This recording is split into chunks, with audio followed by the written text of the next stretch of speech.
আজকে first time প্রার্থনা এসেছে।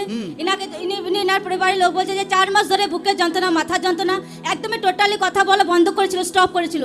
আজকে যখন প্রার্থনা আনা হয়, যে মধ্যে আপনি ফায়ার প্রার্থনা করেন যে এমার্জেন্সি পেশেন্টরা হিল হচ্ছে, সুস্থ হচ্ছে, সেই মধ্যে ঈশ্বর আত্মাটা দিমাগকে টাচ করে, তার ব্যথা যন্ত্রণা গায়েব হয়ে যায়। আজকে প্রার্থনা পর কথাও বলতে পারছে, পুরো সুস্থ, পুরো ফ্রি হয়ে যায় আজকে প্রার্থনা পর। পাশের ভাইটা কি আছে? এটা এটা দাদা হয়, আমি ভাই। কি হয়েছিল? কি আচ্ছা 4 মাস ধরে এখন ভুগছে, অনেক ডাক্তার দেখেছি। আজকে প্রথমবার? আজকে ফার্স্ট টাইম এসেছেন না। কথা বলতে পারতো না? না, তো ভালো কথা বলতে পারতাম। তাহলে সারাদিনে কি কতবার বলতো? কি একদমই খুব কম বলতো? সারাদিন নিজের মনেই বকতো, নিজের মনে কিছু বুঝতে পারতাম না। কিছুই বোঝা যেত না। খালি বলবে মাথা যন্ত্রণা, বুকের যন্ত্রণা, কোমরের যন্ত্রণা, এরকম বলবে। এই ভাই কোথায় বাড়ি আপনার? পান্ডুয়ায়। কোথায় বাড়ি?